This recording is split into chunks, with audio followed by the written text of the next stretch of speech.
দর্শক সবাইকে স্বাগত এটি নিউজে। আপনারা দেখছেন Kazi and Kazi tea presents happening point আপনাদের সাথে আছি আমি আকাশ এহসান। দর্শক, ঠিক এই সময় আমরা হাজির হয়েছি হ্যাপেনিং পয়েন্ট নিয়ে একটি নতুন বিষয় এবং একজন নতুন অতিথির সাথে। আমাদের আজকের বিষয় গ্রাহকের ভোগান্তি নাকি অর্থনীতির শক্তি। দর্শক, আপনারা জানতে পেরেছেন বাংলাদেশের 5টি শীর্ষস্থানীয় কমার্শিয়াল ব্যাংক একীভূত করা হচ্ছে। এর মূল উদ্দেশ্য হচ্ছে ব্যাংকিং খাতকে স্থিতিশীল করা এবং আধুনিক করা এবং গ্রাহকের আমানত রক্ষা এবং তা গ্রাহকের যে আস্থার যে সংকট তৈরি হয়েছে সেই সংকটকে সমাধানের জন্য নানা মহলে নানা প্রশ্ন চলছে। তার পদক্ষেপেই এই উদ্যোগ নেওয়া হচ্ছে বলে ধারণা করা হচ্ছে। সেই বিষয় নিয়ে আমরা আলোচনা করব আমাদের আজকের আগত অতিথির সাথে। আমাদের সাথে যুক্ত আছেন মোহাম্মদ মাজিদুল হক, অর্থনীতি বিশ্লেষক। স্যার, আপনাকে স্বাগত জানাচ্ছি। জি, ধন্যবাদ। আপনি অবশ্যই অবগত আছেন এবং এই বিষয়টা বিশদ আলোচনা করব। আমরা আপনার মাধ্যমেই জানবো আসলে এই সার্বিক বিষয়টি। আমি প্রথমেই যদি ব্যাংকিং খাতে আসার আগে বর্তমান যেই অবস্থা বাংলাদেশের, এই সার্বিক অবস্থায় বাংলাদেশের অর্থনীতি কেমন আছে, শ্বাস নিতে পারছে কিনা জানাবেন। জি, হ্যাঁ, সেটা হচ্ছে যে আমি যদি এখন বলি যে যে পতিত সরকার, বিগত সরকার চলে যাওয়ার পরে অর্থনীতিটা কিন্তু আসলে ছিল ইনসেনটিভ কেয়ার ইউনিটে, নিবিড় পরিচর্যা কেন্দ্রে ছিল। সেখান থেকে উঠানো হয়েছে, সেখান থেকে ওই আইসিইউ রুম থেকে এটাকে নর্মাল একটা বেডে নেওয়া হয়েছে। তার কারণ হচ্ছে যে দেখেন যে কিছু সূচকে আমরা এগিয়েছি। সেটা হচ্ছে যে আপনার ফরেন ফরেন এক্সচেঞ্জ রিজার্ভে আমরা ভালো করেছি, আমরা রেমিটেন্স গ্রোথ ভালো করেছি, আমরা এক্সপোর্ট আর্নিংসে আমরা ভালো করেছি, এবং সর্বোপরি যেটা বলতে হয় সেটা হচ্ছে যে ইন্টারন্যাশনাল ট্রানজাকশনে current account surplus, financial account, হ্যাঁ, এই এই বিষয়গুলোকে আমরা খুব ভালো করেছি। কিন্তু একটা বিষয় আমি বলি, সেটা হচ্ছে যে সাধারণ মানুষ কিন্তু ভালো নাই, এবং এটার সাথে বিনিয়োগকারীরা ভালো নাই, ব্যবসায়ীরাও ভালো নাই। তাহলে এদেরকে যদি আমি উদ্ধার করতে না পারি, তাহলে আমার যে সামষ্টিক অর্থনৈতিক যে সূচকগুলো, সেই সূচকগুলো কিন্তু ভালো মানের সূচকে পরিণত হবে না। তার কারণ হচ্ছে যে আমি যদি এই মুহূর্তে যদি আমার যেহেতু প্রাইভেট সেক্টর ক্রেডিট গ্রোথ একদম মানে আমি বলবো যে ইতিহাসের সর্বনিম্ন পর্যায়ে রয়েছে, 6% কাছাকাছি রয়েছে, বা 6% উপরে রয়েছে। এবং এইটার সাথে যেটা হয়েছে যে দেশি বিনিয়োগ নাই, এবং এটার সাথে বিদেশি বিনিয়োগও কিন্তু বাড়ে নাই। দ্বিতীয় নম্বর কথা হলো যে সবচেয়ে বড় বিষয় হলো যে বাংলাদেশের অর্থনীতিতে কিন্তু এখন বেকার মানুষের সংখ্যা বেড়ে চলেছে, এবং এটার সাথে বেড়ে চলেছে দারিদ্র্যের হার। 28% দারিদ্র্যের হার এখন বাংলাদেশে। তাহলে বাংলাদেশের সাধারণ মানুষ কিভাবে জীবনযাপন করছে সেটা একটা দেখার বিষয়। এবং সাধারণ মানুষ কি চাচ্ছে, কেমন আছে সাধারণ মানুষ এবং ব্যবসায়ী বলেন, সাধারণ মানুষ বলেন, তারা মোটেই ভালো নয়। তার কারণ হচ্ছে যে আমি যদি সোশ্যাল সেফটি নেট প্রোগ্রামটাকে আমি আরো এক্সপ্যান্ড করতে পারি, আরো বাজেট এলোকেশন আরো বাড়াতে পারি, তাহলে কিন্তু সাধারণ মানুষ মূল্যস্ফীতির চাপে পড়ে যে দারিদ্র্যের হার বেড়ে বেড়ে গেছে, তাদেরকে কিছুটা রক্ষা করা যাবে। এবং যেটা হয়েছে যে বাংলাদেশে দীর্ঘদিন ধরে মূল্যস্ফীতির ভিতর দিয়ে, উচ্চ মূল্যস্ফীতির ভিতর দিয়ে চলছে, যার কারণে হয়েছে যে প্রকৃত আয় কমে যাওয়াতে মানুষের যখন প্রকৃত আয় কমে যায়, তখন তো সে আসলে দারিদ্র্যে তখন তো দরিদ্র হয়ে পড়ে। কারণ সে যে আয় করছে, সে আয় দিয়ে সে ব্যয় নির্বাহ করতে পারছে না। 55%, 60% তার আয়ের চলে যাচ্ছে সে খাদ্য ক্রয় করতে। সুতরাং এই মুহূর্তে যেটা দেখা যাচ্ছে যে যে বাংলাদেশের অর্থনীতি কিছুটা, কিছু ক্ষেত্রে গতি সঞ্চার হইলেও, আমি যেটা বলেছি ফরেন এক্সচেঞ্জ রিজার্ভ, আপনার প্রবাসীদের পাঠানো যে রেমিটেন্স, এক্সপোর্ট আর্নিংস, তারপরেও যে সাধারণ মানুষের যে দুর্দশা, সেই দুর্দশাটা কিন্তু আসলে কাটে নাই। সেই এবং ক্ষেত্রে আমি ব্যবসায়ীদের যদি একটু দুর্দশা যুক্ত করতে চাই, আসলে যে 5টি ব্যাংক একীভূত করার কথা বলা হচ্ছে, সেই ক্ষেত্রে আসলে কিছু ব্যাংক আসলে অনাস্থা জানিয়েছে এবং আরেকটি আমি যেটা জানি 1919 সালের আইন সংশোধিত 2023 সালের আইন অনুসারে বাংলাদেশ ব্যাংক চাইলেই হচ্ছে বা সরকার চাইলে হচ্ছে অধিগ্রহণ করতে পারে যে কোনো ব্যাংক বা আমানতকারীর সুবিধার ক্ষেত্রে। সেই ক্ষেত্রে আসলে আইনগত কোনো জটিলতা আছে কিনা? জি, দেখুন যে আজকে যে প্রথমে 5টা ব্যাংক একীভূতকরণের যে সিদ্ধান্ত গ্রহণ করা হয়েছে রাষ্ট্রপক্ষ থেকে, সেটা একটা হয়তো টাইমলি সিদ্ধান্ত হয়েছে।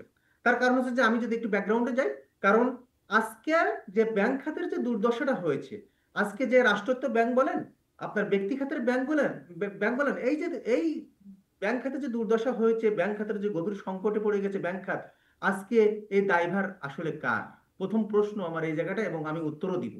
সেটা হচ্ছে যে এই দায়ভার রাষ্ট্রপক্ষকেই নিতে হবে। তার কারণ হচ্ছে যে রাষ্ট্র তো 2018 সালে ব্যাংক কোম্পানি আইন পরিবর্তন করেছে, 2023 সালে ব্যাংক কোম্পানি আইন পরিবর্তন করেছে। সেই আইনগুলো কাদের পক্ষে ছিল আসলে? সেগুলো তো ছিল একটা বিশেষ গোষ্ঠীর পক্ষেই ছিল, তাই না? একদম। আমরা এই ব্যাংকগুলোকে আমরা পরিবারতন্ত্র করেছি, এক। দ্বিতীয় নম্বর কথা হলো যে দেখেন, যে রাষ্ট্রায়ত্ত ব্যাংকের কথা যদি আমি বলি, আমি আপনার প্রশ্নের উত্তর দিচ্ছি, রাষ্ট্রায়ত্ত ব্যাংকের কথা যদি বলি, এই রাষ্ট্রায়ত্ত ব্যাংকগুলো দ্বৈত শাসনে পরিচালিত হচ্ছে যুগের পর যুগ। একটা হচ্ছে অর্থ মন্ত্রণালয়ের আর্থিক প্রতিষ্ঠান বিভাগ, আরেকটা হচ্ছে যে কেন্দ্র ব্যাংক। তো সুতরাং দ্বৈত নিয়মে পরিচালিত বিশ্বের কোথাও আছে কিনা আমি জানি না, তবে বাংলাদেশের মানে দ্বৈত শাসনে পরিচালিত যে রাষ্ট্রায়ত্ত ব্যাংকগুলো, সেই ব্যাংকগুলো গভীর খাদে পড়েছে। তাহলে সরকার সিদ্ধান্ত নিয়েছে যে 5টা ব্যাংক একীভূত করার সিদ্ধান্ত গ্রহণ করেছে। আমি সরকারকে প্রথমেই বলতে চেয়েছিলাম যে ব্যাংক রেজুলেশন অর্ডিন্যান্স প্রণয়নের আগে, ব্যাংক রেজুলেশন অর্ডিন্যান্স 2025 যেটা করেছে, এর আগে ব্যাংক কোম্পানি একটা অ্যামেন্ডমেন্ট করার। যদিও সরকার এখন কাজ চালিয়ে যাচ্ছে, আমি সরকারের কাছে এটা আশা করেছিলাম, এক। দ্বিতীয় নম্বর কথা হলো যে আমি সরকারের কাছে আরেকটা আশা করেছিলাম যে অর্থ মন্ত্রণালয়ের যে আর্থিক প্রতিষ্ঠান বিভাগটা রয়েছে, সেটাকে অবলুপ্ত করে করে দেওয়া। কারণ আর্থিক প্রতিষ্ঠানের মাধ্যম দিয়েই কিন্তু রাষ্ট্রায়ত্ত ব্যাংকগুলো পরিচালিত হয়েছে। তাহলে রাষ্ট্রায়ত্ত ব্যাংকের আজকে যে খেলাপি ঋণ 50%-এর কাছাকাছি, তা রাষ্ট্রায়ত্ত ব্যাংকের মোট কৃত ঋণের, তাহলে আজকে তার নাজুক অবস্থা। তাহলে সরকার শুধু আজকে যে বেসরকারি ব্যাংকগুলোকে উনি একীভূত করার সিদ্ধান্ত নিল, সেটার পাশাপাশি কিন্তু রাষ্ট্রায়ত্ত ব্যাংকগুলোকে উদ্ধার করতে হবে। এবং এটা আইনগত যে বিষয়টা আপনি বলছেন, হ্যাঁ, আইনগত যে বিষয়গুলো রয়েছে, যে আপনি সাধারণ শেয়ার হোল্ডারদের শেয়ারটাকে, শেয়ারের বিষয়ে কি নেওয়া হবে। হ্যাঁ, ব্যাংক কোম্পানি অ্যাক্টকে, ব্যাংক কোম্পানি আইনে কিন্তু এক্সিস্টিং যেটা আইন রয়েছে, সেটা কিন্তু বলা আছে যে ব্যাংক যদি অবসায়ন করা হয় অথবা ব্যাংক যদি একীভূতকরণ করা হয়, তাহলে শেয়ার হোল্ডারদের কোনো কনসিডার করা হবে না, মানে তাদের ক্ষতিপূরণ দেওয়া হবে না। বাট এখন তো অর্থ মন্ত্রণালয় এবং কেন্দ্র ব্যাংক কিন্তু এটা একটা নেগোসিয়েশন করছে যে তাদের ক্ষতিপূরণ দেওয়ার একটা ব্যবস্থা গ্রহণ করছে। তবে ব্যাংক একীভূতকরণের যে সিদ্ধান্ত সরকার গ্রহণ করেছে, যে মডেল গ্রহণ করেছে, এখানে কিন্তু অনেকগুলো চ্যালেঞ্জ রয়েছে। সেই চ্যালেঞ্জগুলো কি কি? একটা হচ্ছে রাষ্ট্রের চ্যালেঞ্জ রয়েছে, একটা হচ্ছে আমানতকারীদের চ্যালেঞ্জ রয়েছে, উদ্যোক্তাদের চ্যালেঞ্জ রয়েছে। তার কারণ হচ্ছে যে আজকে এই 5টা ব্যাংকের মোট গ্রাহক হয়তো 96 লাখ, 1 কোটির কাছাকাছি। এবং এই গ্রাহকদের যে আস্থা নষ্ট হলো আর্থিক সেক্টরের উপরে, সেই আস্থাটা কিভাবে পুনরুদ্ধার হবে? ব্যাংক একীভূতকরণের যে মডেল আমরা গ্রহণ করেছি, সেই মডেলটা কি আমরা সফল হব কিনা, তার কারণ যদি আমি একটু পূর্বে ফিরে যাই, বাংলাদেশ ডেভেলপমেন্ট ব্যাংক যেটা দেখছেন, সেই বাংলাদেশ ডেভেলপমেন্ট ব্যাংক কিন্তু বাংলাদেশ শিল্প ব্যাংক এবং বাংলাদেশ শিল্প ঋণ সংস্থা ব্যাংকে দুইটাকে এক করে বাংলাদেশ ডেভেলপমেন্ট ব্যাংক করা হয়েছিল। আবার এই বাংলাদেশ ডেভেলপমেন্ট ব্যাংকটাকে কিছুদিন আগে সরকার বলেছে এটা সোনালী ব্যাংকের সাথে আমরা অ্যাটাচ করে দিব। তা সুতরাং ওইটা কিন্তু সফল হয় নাই, ওই মডেলটা সফল হয় নাই। তাহলে এই মডেল কতটুকু সফল হবে? এবং এই মডেল যদি সফল না হয়, তাহলে তো রাষ্ট্র অনেক ক্ষতিগ্রস্ত হয়ে যাবে। তার কারণ কি আমি একটু বলি স্টেপ বাই স্টেপ। তার কারণ হচ্ছে যে ব্যাংক একীভূতকরণের আমরা এই বিষয় মডেল। নিয়ে বিস্তারিত আরো আলোচনা করব একটি বিরতির পর। সময় হলো দর্শক একটি বিরতির, আমাদের সাথে থাকুন, ফিরছি একটু পর।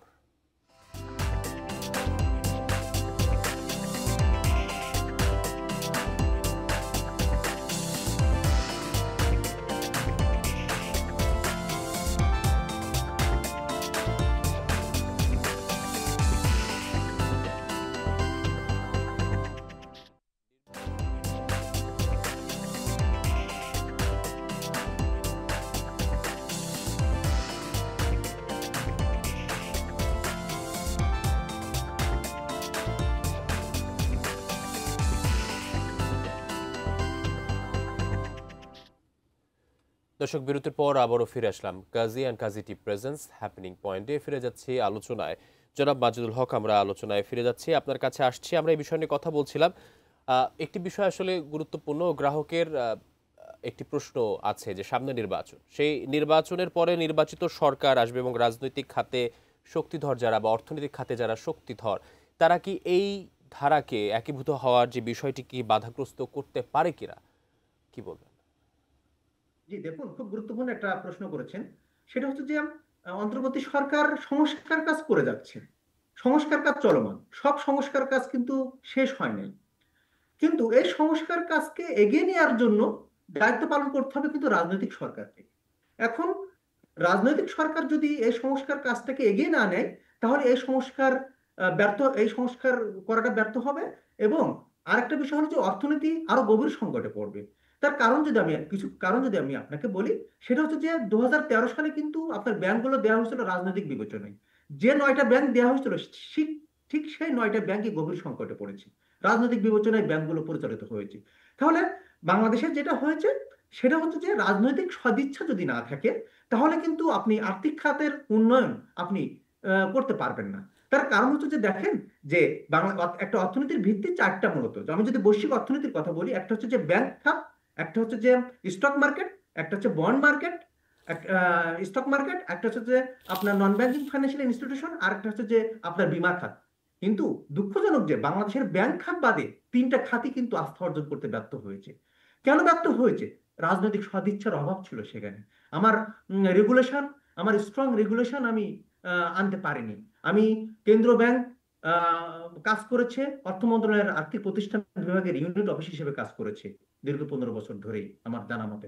কিন্তু তাহলে আপনি যেটা রাষ্ট্রায়ত্ত ব্যাংকের বোর্ড গঠন পর্ষদ গঠন করা হয়েছে তো আর্থিক প্রতিষ্ঠান বিভাগ থেকে। এবং একটা খুব গুরুত্বপূর্ণ কথা বলে যাই আমি, 2010 সালে যখন অর্থ মন্ত্রণালয়ের আর্থিক প্রতিষ্ঠান তখন তখন ব্যাংক এবং আর্থিক প্রতিষ্ঠান বিভাগ নামে শুরু হয়েছিল 2010-এ।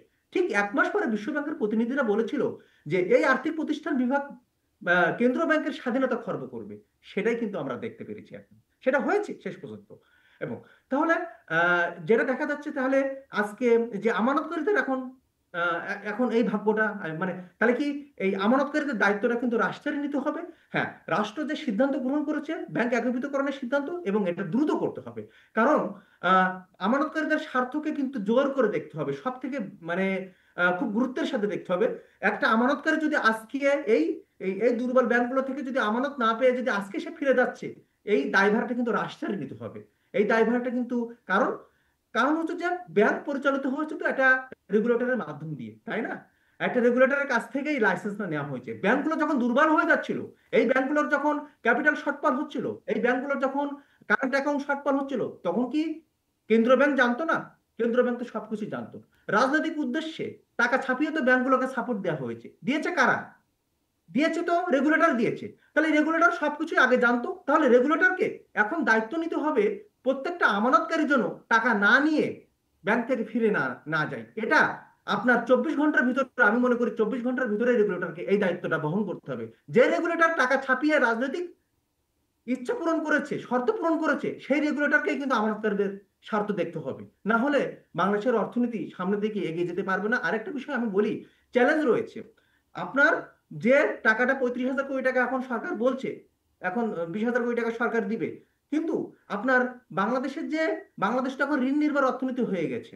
আমি কিছুদিন আগে ইত্তেফাক পত্রিকায় কলাম লিখেছি যে বাংলাদেশ ঋণ নির্ভর অর্থনীতি হয়ে গেছে। এই ঋণ নির্ভর অর্থনীতি এখন যে এখন যদিও বাজেটে 2025-26 বাজেটে 13,000 কোটি টাকা রেখেছে ব্যাংক সংস্কারের জন্য, কিন্তু এটা তো পর্যাপ্ত না। তাহলে সরকারকে এখন 20,000 কোটি টাকার বাইরে যেতে হবে, আপনার বৈদেশিক উৎস থেকে ঋণ নিতে হবে। আইএমএফ তো গত সপ্তাহে 2-3 দিন আগে বলেছে যে 2025-26 অর্থ বছরে বাংলাদেশ $8 বিলিয়ন বেশি ঋণ নিতে পারবে না। ঋণ সীমা উল্লেখ করে দিয়েছে আইএমএফ। তাহলে বাংলাদেশ কিন্তু গভীর সংকটে পড়ে আছে। কারণ ঋণ সীমা কেন উল্লেখ করেছে? রাজস্ব আয় বাড়তেছে না, রপ্তানি আয় বাড়তেছে না। সুতরাং তাহলে আমার ঋণ রিপেমেন্ট কিভাবে করবে? এই জন্য আইএমএফ কিন্তু বারবার এটা সতর্ক করেছে, এবং 3 মাস পর পর আইএমএফ পর্যালোচনা করে বিদেশি ঋণ নিয়ে। সুতরাং আইএমএফ প্রেসার দিয়েছে, শর্ত দিয়েছে। তাহলে বাংলাদেশের যে এখন সিদ্ধান্ত ব্যাংক খাতকে বাঁচানোর জন্য, উদ্ধার করার জন্য, যে আমি ক্যাপিটাল সাপ্লাই দিব, সেই ক্যাপিটাল সাপ্লাইটা তো আমাকে রাষ্ট্র থেকে দিতে হবে। হয় বৈদেশিক উৎস থেকে দিতে হবে, না ডোমেস্টিক উৎস থেকে দিতে হবে। আমার ডোমেস্টিক উৎসের এখন কিন্তু আমার ক্যাপাসিটি নাই, আমার রাজস্ব এত বেশি নাই। তাহলে আমার বৈদেশিক উৎস থেকে আমি ঋণ নিয়ে ব্যাংকগুলোকে যদি আমি না বাঁচাতে পারি, এই মডেল যদি আমি সাকসেস না হয়, ব্যাংকগুলোকে যদি আমি ভাইব্রেন্ট না করতে পারি, তাহলে তো আমার অন্য কোনো বিদেশিরা বলেন বা দেশীয় ব্যবসায়ীরা বলেন এই ব্যাংকগুলো আর নিতে চাইবে না। এই ব্যাংকগুলো তো ধুকে ধুকে মরবে, মুমূর্ষু অবস্থায় পড়ে থাকবে। তাহলে এই মডেল আমার কাছে মনে হয়েছে যে যে ভুলগুলো আমরা আগে করেছি, যেটা আহ, যেটা রেগুলেটর করেছে, যেটা অর্থ মন্ত্রণালয় করেছে, আর্থিক প্রতিষ্ঠান বিভাগ করেছে, এই ভুলগুলো যেন আমরা সামনে না করি। আমরা ব্যাংক খাতগুলো বলেন, আর্থিক প্রতিষ্ঠান বলেন, আপনার অর্থনীতি বলেন, এই দায় দায়িত্বগুলো আসলে রাজনৈতিক, মানে রাজনীতির ঊর্ধ্বে থাকতে হবে। কারণ দেখেন, নিউজিল্যান্ডের কেন্দ্রীয় ব্যাংকের গভর্নর কিন্তু সুইডিশ নাগরিককে নিয়োগ দেওয়া হচ্ছে। কারণ বাংলাদেশের গভর্নর নিয়োগের নীতিমালা এখনো পর্যন্ত নয়, যেটা উন্নত বিশ্বে রয়েছে। তাহলে বাংলাদেশের যেটা করতে হবে যে এখন যেটা করতে হবে, ব্যাংক কোম্পানি আইনটাকে ভালোভাবে সংশোধন করার একটা ব্যবস্থা করতে হবে, এবং যেটা করতে হবে, ব্যাংক খাতে সুশাসন নিশ্চিত করার জন্য, গুড গভর্নেন্স নিশ্চিত, এটা একদিনেই হবে না। এটা 15টা ব্যাংকের পর্ষদ ভাঙা হয়েছে, কিন্তু 15টা ব্যাংকের তো আবার বিভিন্নভাবে সমালোচিত হয়েছে। কারণ পর্ষদ ভাঙার পরপরই একটা মানুষকে 3 মাসে 3টা প্রমোশন দেওয়া হয়েছে। তারপরেও কেন দেওয়া হয়েছে ওই মানুষটাকে 3 মাসে 3টা প্রমোশন? সেটা তো বোর্ড কর্তৃকই দেওয়া হয়েছে, তাই না? বাট ওই মানুষটার কাছ থেকে কিন্তু আমরা কোনো ব্যাংকগুলো কোনো আউটপুট পাই নাই। তাহলে এইভাবে তো আসলে সুশাসন নিশ্চিত এত সহজ কাজ নয়। সুশাসন নিশ্চিত করতে হলে রেগুলেটরকে শক্তিশালী হতে হবে, এবং রেগুলেটরকে শক্তিশালী হওয়ার জন্য ব্যাংক কোম্পানি আইন এটার একটা পার্ট আমি মনে করি। এবং আম- শুধু ব্যাংক আমি যদি না, সংক্ষেপে, ব্যাংক আপনি খুব গুরুত্বপূর্ণ কিছু কথা বলছেন, এর জন্য আপনাকে আমি থামাচ্ছিলাম না। একটি গুরুত্বপূর্ণ প্রশ্ন আসলে, যে গ্রাহকের জন্য এই একীভূত করার প্রক্রিয়া করা হচ্ছে, সেই গ্রাহকের দৈনিক লেনদেনের ক্ষেত্রে এবং ছোট্ট সঞ্চয় থেকে অনেকে চায় একটি সুদ নেওয়ার ক্ষেত্রে আসলে এই বিষয়গুলো কি কোনোভাবে বাধাগ্রস্ত হতে পারে? এবং আরেকটি বিষয়, যারা এই ব্যাংকগুলোতে জব করছে তাদের উপর কোনো প্রভাব পড়তে পারে কিনা, সংক্ষেপে যদি বলতেন। দেখেন, আমি ব্যাংকের মানে সর্বোচ্চ গুরুত্ব দিতে হবে আমানতকারীদের স্বার্থটাকে, একদম। সর্বোচ্চ গুরুত্ব দিতে হবে। আমানতকারীদের জন্যই আপনার মানে সমস্ত সংস্কার কিন্তু আমানতকারীদের স্বার্থে করা উচিত। আপনি ব্যাংক এমপ্লয়মেন্টের কথা বলছেন, হ্যাঁ এমপ্লয়মেন্ট হ্যাঁ কিছু কমতে বাধ্য হবে। গ্লোবাল ওয়ার্ল্ডে যেটা হয়েছে, গ্রিসে যেটা হয়েছে, জাপানে যেটা হয়েছে, আমেরিকাতে যেটা হয়েছে, ব্যাংক মার্জার হলে এমপ্লয়মেন্ট এর উপরে একটা প্রভাব পড়েছে, এই প্রভাব পড়বে। কিন্তু আপনার একটা বিগ পুশ, অর্থনীতিতে যখন একটা বিগ পুশ দিতে হবে, তখন অর্থনীতির একটা সাইড কিন্তু আপনাকে স্যাক্রিফাইস করতে হবে। অপরচুনিটি কস্ট যেটা বলে, একটাকে পেতে হলে আরেকটাকে স্যাক্রিফাইস করতে হবে। এটা না হলে আপনি আবার এগিয়ে যেতে পারবেন না। এমপ্লয়মেন্টের উপরে প্রভাব যে পড়বে না সেটা না, মানে এখন বেকারত্বের সংখ্যা যেভাবে বেড়ে চলেছে, এর ভিতর দিয়ে যদি আবার এমপ্লয়মেন্টে ধাক্কা খাই, সেটাও তো অর্থনীতির জন্য একটা বড় ধাক্কা আমি মনে করি। কিন্তু ব্যাংক মার্জারের সিদ্ধান্ত হতে হবে আমানতকারীদের বৃহৎ স্বার্থে, আমি বারবার এই কথাটা বলতে চাই। আপনার কথা দিয়ে অনেকগুলো গুরুত্বপূর্ণ বিষয় আসলে আমরা এবং দর্শক জানতে পেরেছে। আশা করি যেই পদক্ষেপই নেওয়া হোক না কেন, গ্রাহক যেন তার মূলধন ঠিকভাবে বুঝে পায় এবং তার সর্বোচ্চ আস্থা ফিরে পায়, সেটি আসলে মূল লক্ষ্য হওয়া উচিত এবং সেটি হবে। অসংখ্য ধন্যবাদ আমাদের সাথে যুক্ত হওয়ার জন্য আপনাকে। জি, ধন্যবাদ আপনাকে। দর্শক, এই ছিল আজকের হ্যাপেনিং পয়েন্টে। এতক্ষণ সাথে থাকার জন্য ধন্যবাদ সবাইকে।